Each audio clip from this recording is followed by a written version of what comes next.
this week's parsha is called Vaera. It is the second parsha, the second section Torah reading in the book of Shmos.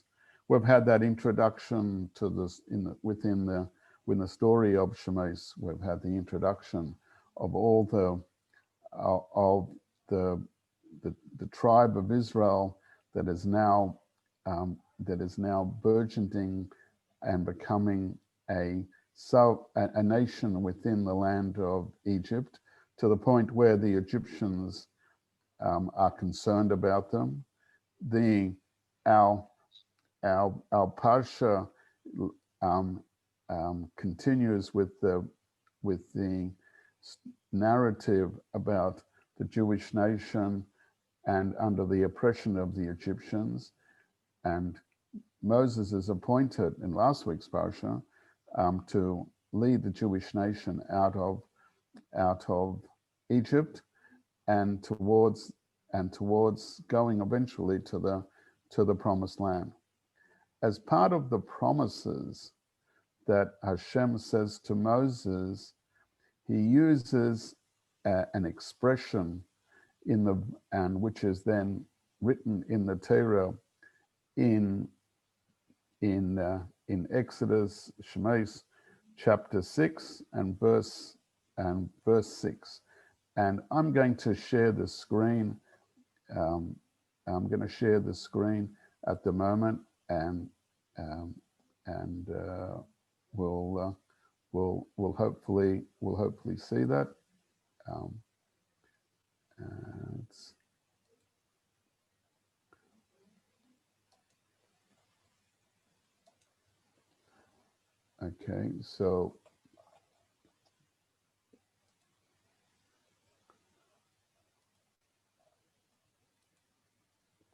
Okay, so here we are at verse 6 at the beginning of Parshas Vaera. I'll just flick back a little bit to the beginning areas where we say where Hashem speaks to Moses. This is the beginning of our week's parsha, and we have Hashem speaking to Moses, and he says, I appeared to Abraham, our forefathers, Abraham, Yitzhak, and Yaakov. I did not make myself known to them, etc. And then he says, I've heard the moaning of the Israelites because the Egyptians are holding them in bondage, and I have remembered my covenant. Therefore, the verse now says, say, and Moses is commanded to say to the Jewish people, I am Hashem, I will free you from the labors of the Egyptians, deliver you from their bondage, I will redeem you with an outstretched hand and through extraordinary things, and I will take you to my people, I will take you as my people, etc.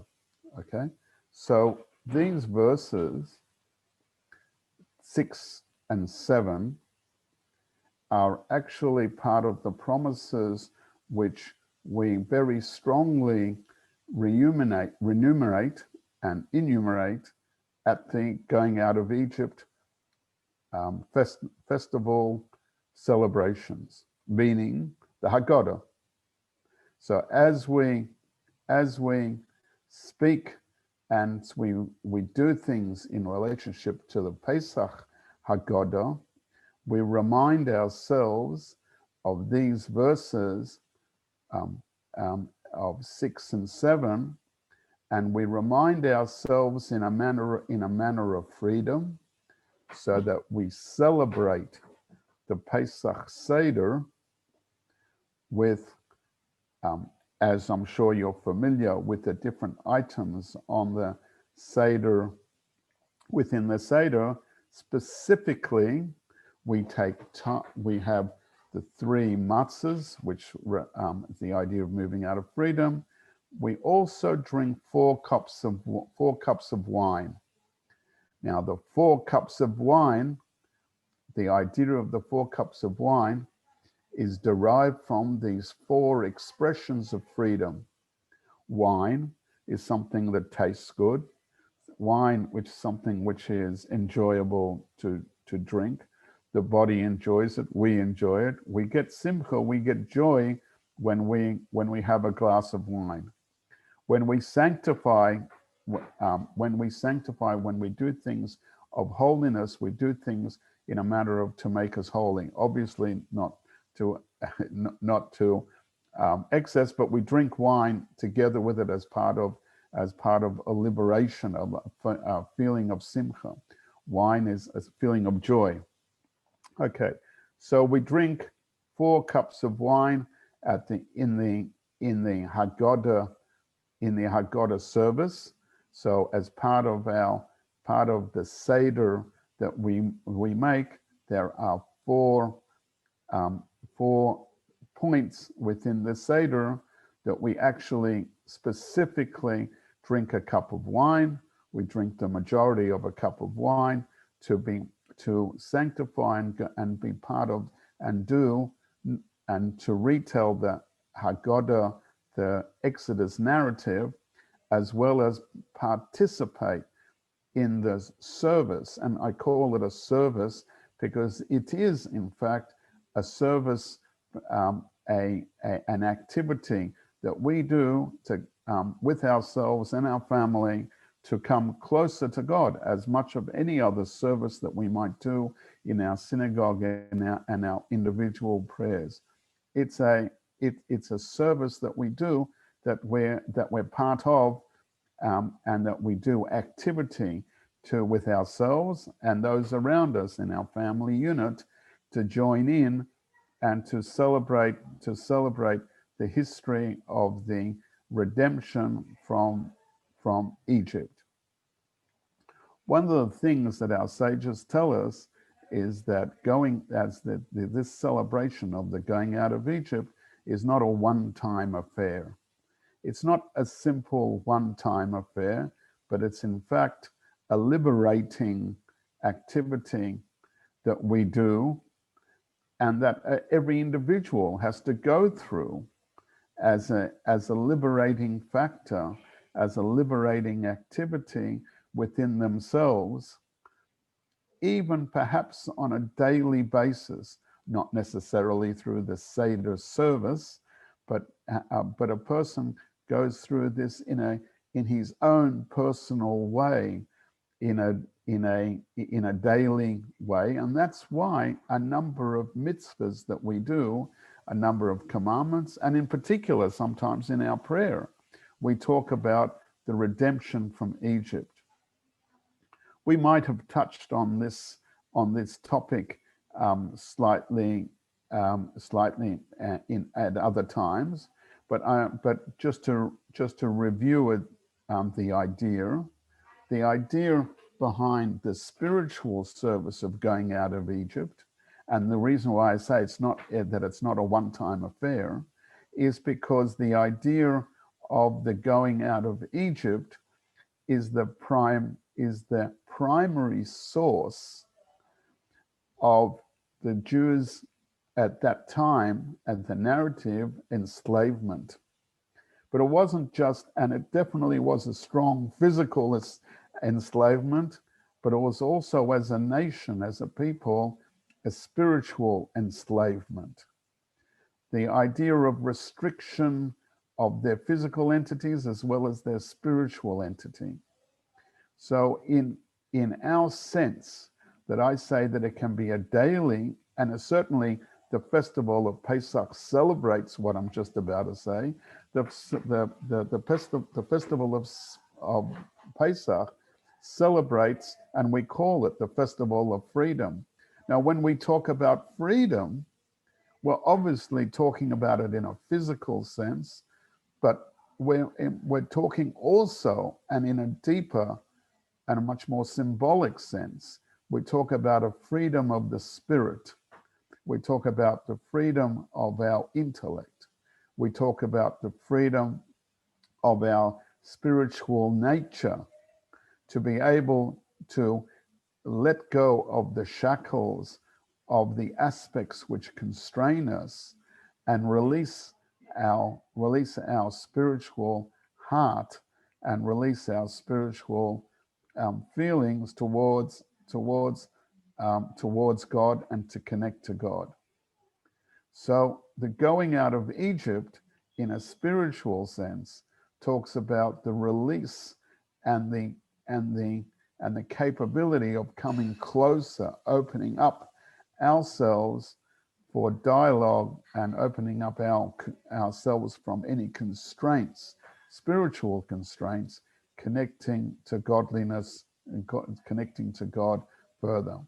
So the emphasis at the Pesach Seder is the idea of freedom, physical freedom, as well as spiritual freedom.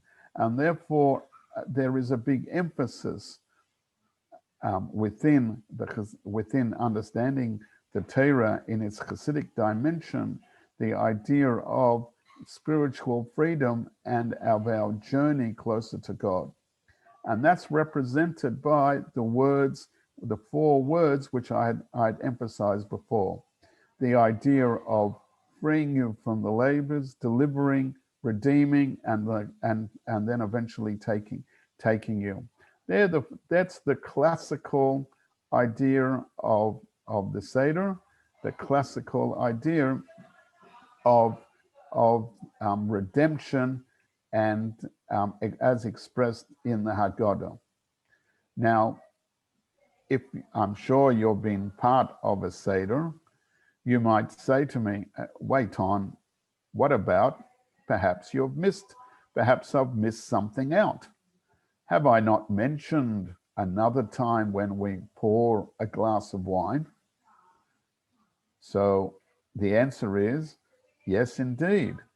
There is a custom at the Seder table that we pour a 5th cup, and that we call classically the 5th cup. We call the cup of Elijah. At the point after we've drunk, we've gone through the major parts of the Seder.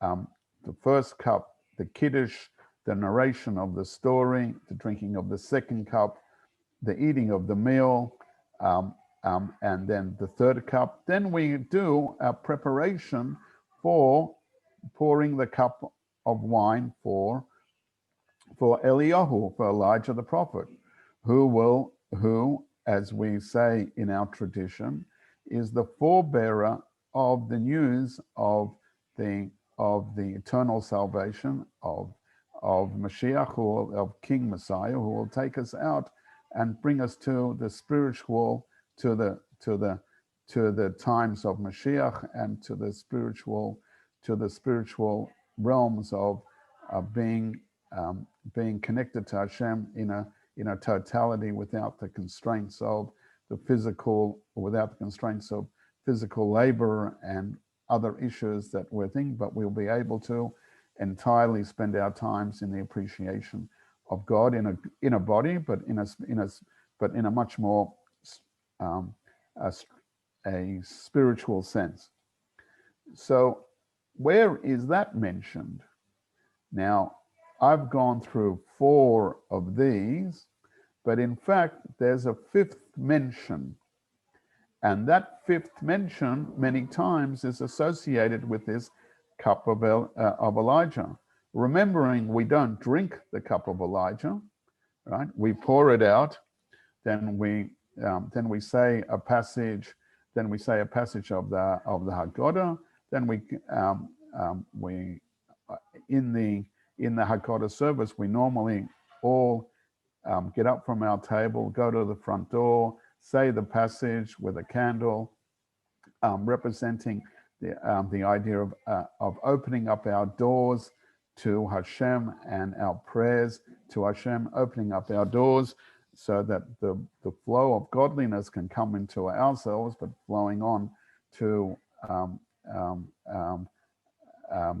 flowing into our house, onto our table, his blessings, as well as our prayers going directly up to Hashem.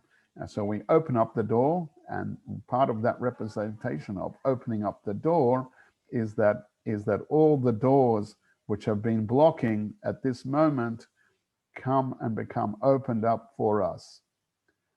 But as I said before, traditionally, and for the Seder, we only talk about drinking 4 cups of wine, and that's what I've mentioned over here. Surely in the verse there is some sort of mention about a 5th cup, and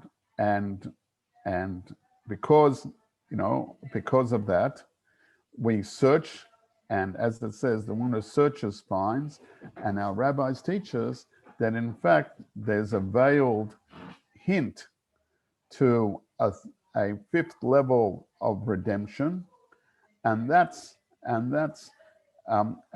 the association with the 5th cup of wine. Unfortunately, we don't get to drink it on the Seder night because in an openly revealed way, we don't see Elijah the prophet, although we do in many times, and maybe you've done this yourself. You might tell the children who are around the table. After all, the Haggadah is all about Higadata Levincha. You shall tell it over to your children. The Torah tells us in a different passage, not in this area, but in a different passage, says that you will tell your children and describe to them about the great miracles which happened at the going out of Egypt, and that's that expression, Higadata Levincha, you shall tell it to your children. And the word Higadata is the root of the word of that, where we get the word of Haggadah from. So there has to be a 5th mention, or a hint to the 5th mention of something about the cup of Elijah. So our sages point to, we've done verse number 6 over here, verse number 7, but then there is this other expression, and this is the expression, as I'm underlying, I hope you can see it within the text, Havesi eschem, that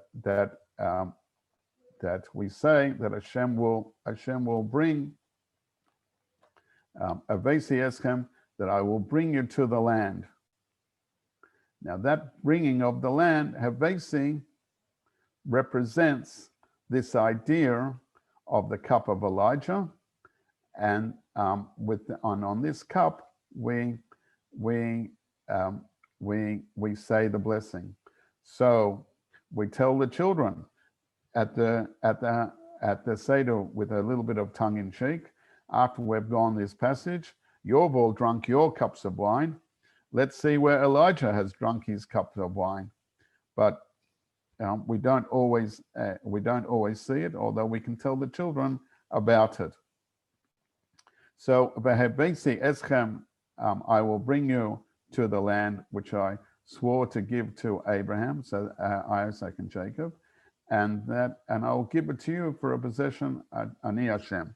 Okay. So this expression of Havesi, represents a future promise, and not necessarily the ultimate of the completion is coming into Israel. Havesi Eschem represents part of this expression of the four cups, being that it's part of the expression of the 4 cups, right? This indicates as a special and completion of the ultimate of these 4 cups, of these 4 activities, of these 4 cups of Simcha. So therefore, this 5th cup, the idea of Havesi, the cup of Elijah, represents an idea of the idea of Havesi, the representation. It's this represents the idea of the days of the Messiah, as Elijah will reissue, as Elijah issues in, Elijah issues in the days of Mashiach. Elijah brings forth the days of the messianic period, and the period of the resurrection of the dead, and all the benefits which happen afterward. But that it tells us that this Havesi, that this expression of Havesi is part of the 4 passages where we drink the wine of the Haggadah. And because of that issue that the God has told us that it happened, that he took us out of Egypt, and he promises the aspect of Havesi that he will bring us to the land. Since all of this is within the same context, in the same aspect, we must say, by virtue of the word, and not only that, we've been told by our sages that the period of Havesi has already started. The period, the 4 expressions of the redemption, the four expressions of the redemption of going out, they have been fulfilled. But also we say that all of the aspects of this expression are all in tune and are all in act, so that they are all there. They're all involved, and they're all part of what is happening and our involvement. So that the fact that Hashem mentions this 5th expression in the context of the redemption, the Havesi, it shows that the future redemption, and therefore in all its aspects, has already started in that period of the Exodus. And the previous Lubavitch Rebbe said, and he told us, that the Exodus from Egypt is already started, so therefore we're on the way to the future redemption. Okay, so that being the case, it means that we're in some aspect, we belong, or we exist in some sort of aspect of making our way to the to the redemption. Now there's we can attempt to now move into the realm of the law, in the halacha, in the laws in Jewish law. If I just move your attention to a different area, if we look at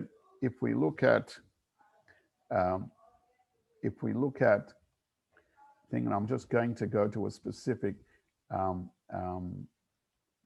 area in part of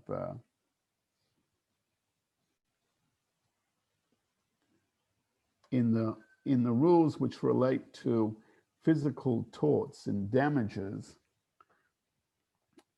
We talk about that there is an issue which relates to damages which relate to fire. Okay, so we're moving realms. The Torah, after all, is an integrated concept. Judaism is integrated, and the laws of the laws of the Torah are integrated in themselves. One of the ideas in relationship to the law, in laws of damages, obviously, in the book, in the Talmud, in the section Baba Kama, talks about a lot of laws of damages. If a person bangs and hits another person's car, what damages result. If I go, if one ox gores another ox of a neighbor, who is relied on the damages. In a section which relates to fire, we have an interesting aspect, an interesting idea. So we'll read this section together. When we read this section, we're going to, as I said, we're doing a little bit of a discussion in the relationship to Jewish law. We're going to understand a concept that Rabbi Yochanan has said, and we're going to try to apply it to something that what we introduced in the beginning of what we were learning of the 4 cups of wine and the 5th cup. Okay, so Rabbi Yochanan, so it was said by Rabbi Yochanan, and Omai, and I'll just say a little bit of the Hebrew, and then we'll swap to the English. Itma Rabbi Yochanan, Omai, he says, Eisho Mishum Chetzov. Okay, so with regard to damage caused by fire, lit by one person spreading to a location other than where it is lit, the Gemara cites a dispute amongst the Amoraim, the personalities, the lecturers at the rabbis at the time of the Talmud. And it was stated, Rabbi Yochanan said, his liability for damage caused by his fire is due to the conceptual idea of the similarity to an arrow. Damages that you might have made with an arrow, meaning to say that a damage caused by fire in a location other than where it was lit is comparable to damage caused by an arrow shot into a distant target. Okay, what does that mean? Let's just do a little bit of an expanse on this idea. Normally, a person is responsible for whatever damages he does, and if he does it in person, if you've done it through yourself, then you're obviously liable to fix up and pay for whatever damages that you have personally incurred. What about if you've done it via an agency, right? It wasn't you directly. To what level or extent are you responsible? And the Talmud, as a matter of law, investigates that. One of the issues is the idea of an arrow. What happens if you shoot an arrow and that arrow, once it's left wherever it goes, it does, wherever it reaches, it causes some damage, right? And that's one issue. So therefore, whatever an arrow might do, you know that it's done through your agency. You're responsible for the damage. Rabbi Yochanan has now told us that if you light a fire in your field, and the fire extends, and you didn't take there's definitive laws in relationship to that, but if you didn't take responsibility for it, your liability for damage is conceptually modeled after the damages which might be caused by an arrow. Okay, so that's Rabbi Yochanan's idea, that he models fire and he models it in the same sort of aspect of arrows. Now we're going to look at this as at a little bit of a depth. Why is a person, and in what aspect is it modeled to the concept of an arrow? So we said that an arrow, once it's left your bow and it causes some damage, while it's going on its route, it actually causes some damage. And in a similar sense, when you let go of that arrow, from that point onwards, it's going on its trajectory, and you're liable. And from what point of time are you liable? since you've lost control of your arrow as soon as you left your bow, right? So therefore you are liable for any damages. You're liable from the moment that you let go that arrow. Why is that? That's because the reason why you're liable at this point is because um, you're liable at that point is because you've lost control of it. You have actually lost control of your arrow now. Once you've lost control of your arrow, from that point onwards, that's the time that you're liable for it. In a similar sense, when you light a fire and you lose control of it, right? And a gale and a wind comes and it moves it across to your neighbor's field, right? You're liable for it. At what point are you liable from? The point that you're liable from is the point when you lost control of it, which is the point of when you lit it. Okay, so that's the law. That's the law as we've we've shown in that in those rules. Offhand, you might want to consider that and say that perhaps a fire's damage, you shouldn't be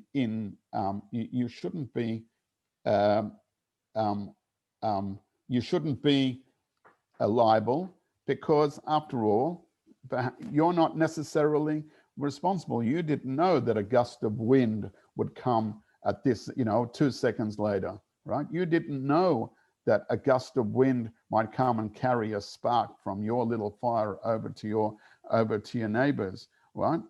So why, perhaps under law you should be considered that you're not liable for this act.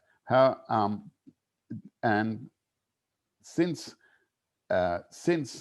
you didn't know, so therefore, and the Torah as a general rule doesn't make liable a person who, when something goes beyond their control, you didn't know that wind would turn up, right? So because you're not in control, it doesn't make you liable.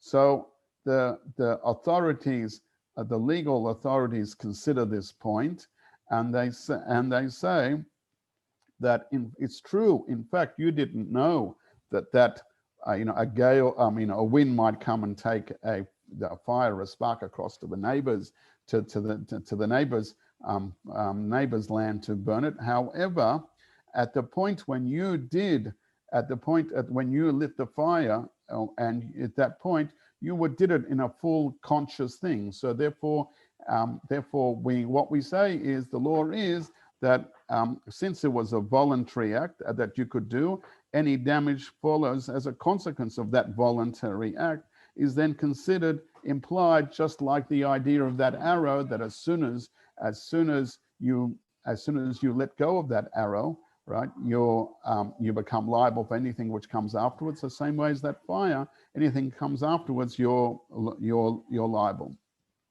Taking that as a legal concept, right, and that's a legal concept in relationship to something which is which happens as a damage, as a negative to a person, right? Now let's consider going back and thinking of that verse that we said, which Hashem said that Havesi, that third expression that Hashem will take us and redeem us, that third expression, that's a positive thing. And anything that Hashem does in a positive, right, is much more stronger, and is a much more measure of goodness or reward, exceeds anything of negativity. Therefore, we say in the case of therefore we say in a case of a penalty that the whole damage has seemed to have been committed retroactively with the idea of the fire, and we can talk about being retroactive in that sense of being retroactive of a negative event, so how much more so for a positive event does does Hashem reward us and give us and give us things. So we must say that Hashem promised us and promised us goodness, and at the time of the going out of Egypt, he gave us that fifth expression in the same way as that fire, in the negative sense, or the same way as that arrow, has started in some sort of way, has started in a spiritual sense, and has started for us in a positive aspect, that the redemption at the time of the going out of Egypt, the final redemption of the Havesi has already started now, in some sort of ways, in a spiritual sense, the lead on to the lead on to the future sense, our future redemption started at that point in time. We celebrated, and in a continuous sense and in a continuing ongoing sense, every Pesach and every time we read the Torah, and we remind ourselves of this idea of Havesi, that Hashem will bring us to this good land and bring us to the future redemption. Now, if you remember and you recall the text that I showed before, that was Amar Rabbi Yochanan. That was the sage by the name of Rabbi Yochanan, who taught us this rule that according to his understanding of damages and understanding of the law of torts and damaging, that there are times when you can say that something begins from the first moment of its inception, the first moment when the voluntary act was done, as we talked about, the releasing of the arrow or the kindling of that fire. We find, interestingly, in a different passage, in a different area of the Talmud, that same identity, the same sage, Rabbi Yochanan, talks about one of the fasts that we do, the fast of the 9th of Av. As a small amount of background, the temple, the first temple, when it was built, in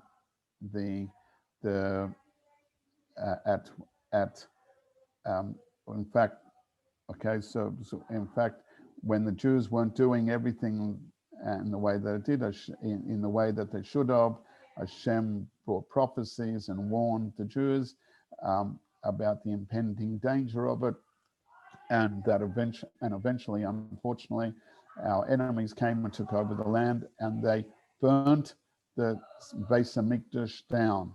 They burnt the temple down. The burning of the temple wasn't all done in one instant second. In fact, it took a period of time.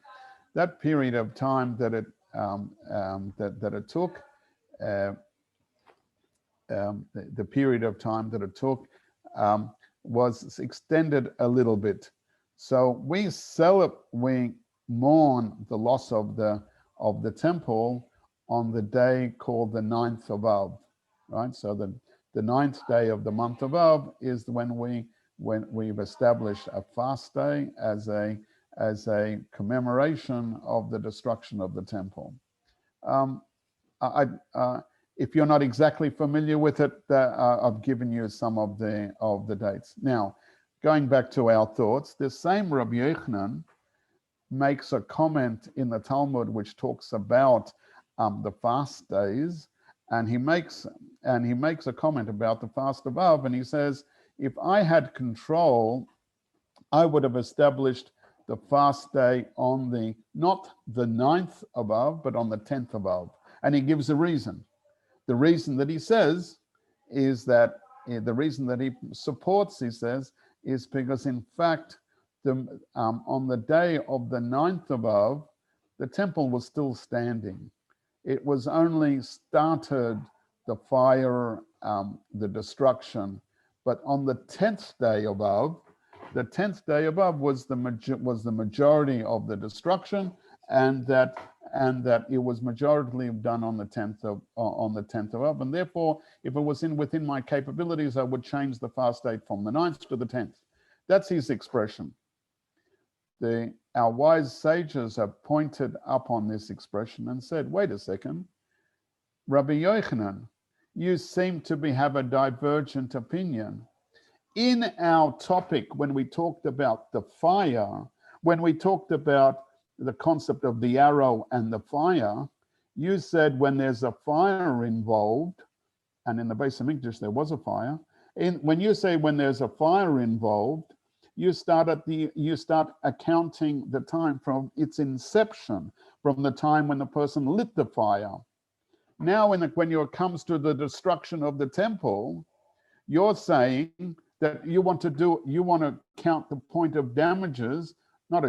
It's obviously not a damage that another person is responsible for. Our enemies were responsible for. But what we're saying is, Rabbi Yochanan, you've shifted your philosophy from talking about the inception to the day when the majority of winter times happened. In fact, you're looking at on the 10th day rather than the 9th day. Surely the fire started on the 9th day. And if you've got a consistent opinion about the idea of the concept of doing damages, surely you should say and agree to the majority of the sages who have instituted on the day when the fire was started, which is the 9th of Ab, which is what we do, right? Rather than your personal opinion of the 10th. But doesn't this personal opinion contradict your concept in your idea in relationship to the concept of when a person does damages with a arrow or a fire, like we saw in another section of the Talmud? So we have an interesting distinction. So if we delve and think about a little bit further into the concept, we come to an idea where we can make a distinction. Kindling a fire in the relationship to damages, kindling a fire is a damage that isn't, as we said, is analogous to shooting an arrow. And what we said with the concept with the arrow was that as soon as you let go of that arrow, you've lost control of the arrow.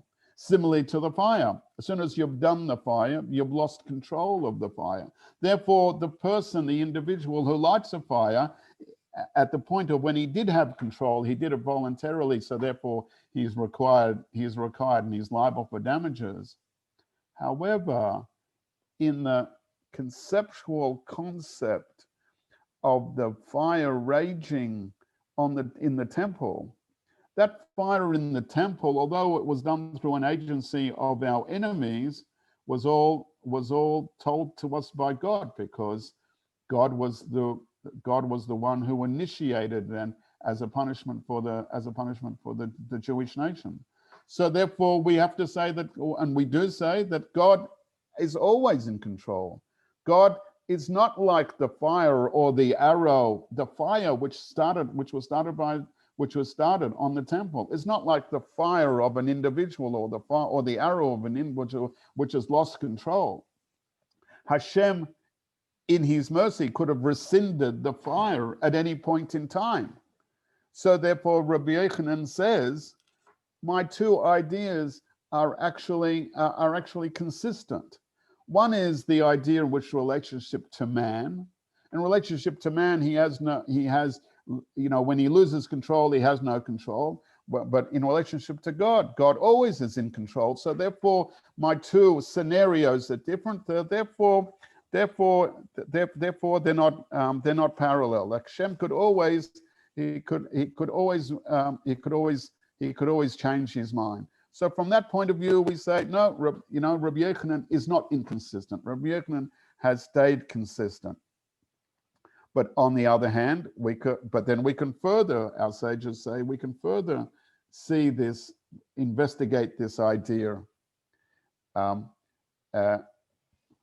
how is it that Hashem would possibly evoke and change something? Hashem has decided that he will evoke, even though Hashem is has taught us everything and say that Hashem is always in control. We want to emphasize the idea that Hashem only in the realms of positive, Hashem in the realms of positive will always fulfill what he said. So thinking about our verse, we've now made an implication to spell it out about Rabbi Yochanan. What did we say about Rabbi Yochanan? Rabbi Yochanan's opinion just about when Hashem does something, he could always change his mind. But our thoughts are, and our understandings are, that in relationship to that fifth verse, which we described at the beginning of our class, and what have we said about that fifth verse? That's the verse of Havesi, that Hashem will bring us to the promised land. You might possibly entertain that what we said at the beginning of the class, that Hashem has already started the process of taking us out, Havesi, just like he did in the first parts of the verse that we celebrate of Pesach, the going out and the redemption. You might possibly think, might possibly say that Hashem might reverse and annul his opinion. And therefore, as we said in relationship to Rabbi Yochanan, Hashem could change his mind in terms of the burning of the Beis Hamikdash. He didn't then, but the Beis Hamikdash changed. But in relationship to the Havesi, to the promise of taking it to the promised land, maybe Hashem's going to change his mind. And therefore, it's not a permanent, and therefore it's not necessarily, we're not necessarily part of that movement. Comes along the Torah and tells us another idea, that when does Hashem annul or change his decree? That's only if the decree was a negative decree. If there was a negative decree in relationship to the temple, and that if the people had at that moment evoked enough mercy from Hashem and it would have been impossible to revoke that decree, the fire could stop. But on something positive, when Hashem promises something positive, like in that verse of Havesi, of the fifth cup of salvation, right? That's a positive. Hashem will not change his mind in relationship to that. And the verse says that, and the verse says explicitly in relationship to that. The verse says that Hashem says that he will, that when he says something, he will definitely establish it. That's in Numbers 23:19. In Numbers 23:19, Hashem says that if something's good, is there something that I've decreed and I won't do? Of course I will do it. There's a positive sense. So therefore we know that Hashem will always fulfill that. So let's just step back and make a summation of what we've said. In summation of what we've said, we've brought up the four mentions of Geula, the four mentions of redemption in the Haggadah, which we mentioned in the Haggadah service, why we drink 4 cups. We've discussed the fifth cup. That fifth cup, which we've ascribed to the cup of Eliyahu Hanavi, is also a cup of redemption. We pour it, we use it. It belongs to a promise of that Hashem will take us out will take us out. And we've said that just like Hashem has done it at this point, that process has started. So when that process has started, it's still on its train. We're on that train of movement. We brought this idea of Rabbi Yochanan, who's taught us this idea that right from the beginning, something which is positive has started and connects to its beginning, and that beginning was, in our context, the original going out of Egypt, which is all in this week's parsha, so it relates to this week's parsha. So we understand that this is something which, in relationship to this event, Hashem has decreed as a positive event that it's happening. He will not annul it. He will produce it. He will continue along, and it has to come to its fruition. So therefore, that's the idea we're point. So therefore, that implies to us, and here is the important point, that the implication to us on a daily basis is that our personal redemption and the redemption of the Jewish nation is a process which has already started. It's a process which is already happening, and we're in the now of it at the moment. What it needs to do is it needs to become more revealed. It needs to become revealed by Hashem, and any obstructions and hindrances, which is in its way, are part of the golus, are part of the fourth exile that we're in. But this is the exile that we are working on to make it vanish. But this idea itself is something which gives us, on an individual basis, a personal strength, a personal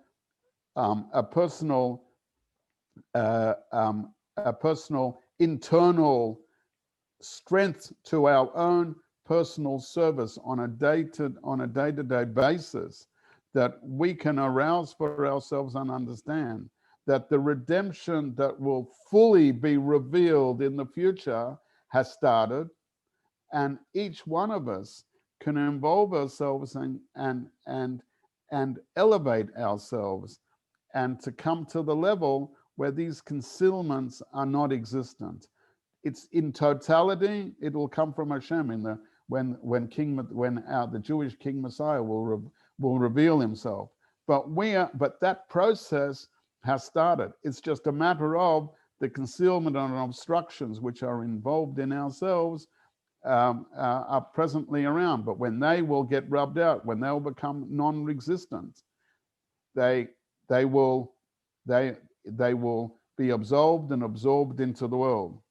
So when we're realizing that everything around us and our personal obstructions is a mere illusion, then we'll be stronger, we'll be unaffected by it, and we'll be able to go stronger and even more, with more vigor in our whatever we do in our holiness, so that we'll be able to remove eventually even the appearance of these concealments in the physical sense, and the point of recognizing that everything has been done, that all of our experiences has been all for the good, and that everything that has happened in our personal experience and our national experience has all been for the ultimate purpose of something good, which that will be revealed in the future, in King Mashiach's time. Okay, I hope you enjoyed the shiur, and that